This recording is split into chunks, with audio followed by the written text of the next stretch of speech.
Uncle ने कही हमें घरे ले जाइए कही हमारे बबू कर दिए कही नहीं बबू ले लीजिए તું માંગી કે कहीं से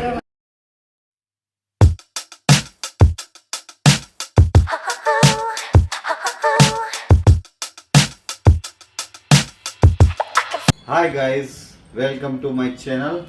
આજે હું મારી ચેનલમાં એક નવી ટ્રિક્સ અને નવા પ્રયોગ એટલે કે નવો એક્સપેરિમેન્ટ કરવાનો છું. એ જે સાયન્સના લગતો છે એ હું મારા સનને બતાવી રહ્યો છું.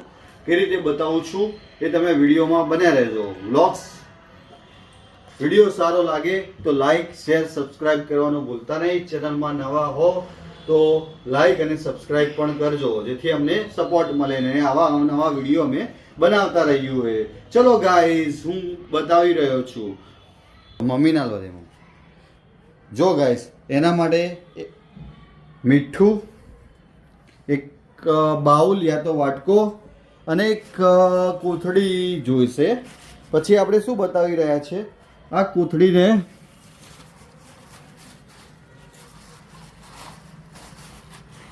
પ્રોપર રીતે જો ગાઈસ, પ્રોપર રીતે આ રીતે ફિટ કરી દેવાની બાઉલ ઉપર. પછી શું કરવાનું, પેલું નમક છે ને, મીઠું, આ મીઠું નાખ્યું છે. હવે મીઠા પર તમે જોરથી અવાજ કરશો, સાઉન્ડ કરશો તો મીઠું નાચશે એટલે કે ડાન્સ કરશે. જો ભવ્ય, જો ગાઈસ, આ ભવ્ય એ બાઉલ કોથળી સાથે હાથમાં પકડ્યું છે.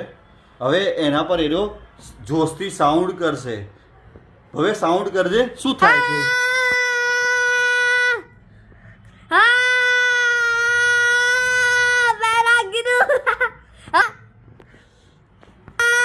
બરાબર 30 તો મીઠું ડાન્સ કરે છે.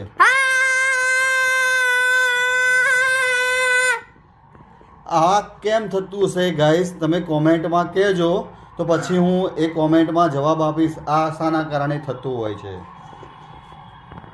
આ એક નાનો પ્રયોગ બતાવ્યો છે. આ કઈ રીતે થાય છે તમે કોમેન્ટમાં કરજો, તો હું એ કોમેન્ટમાં તમને રિપ્લાય આપીશ કે આ કઈ રીતે કેમ બને છે અવાજ. આ એક બાઉલમાં કોથળી એની ઉપર લગાવવાથી આ કેમ મીઠું ડાન્સ કરે છે, કેમ આવું બને છે, હું કોમેન્ટમાં તમને રિપ્લાય કરીશ.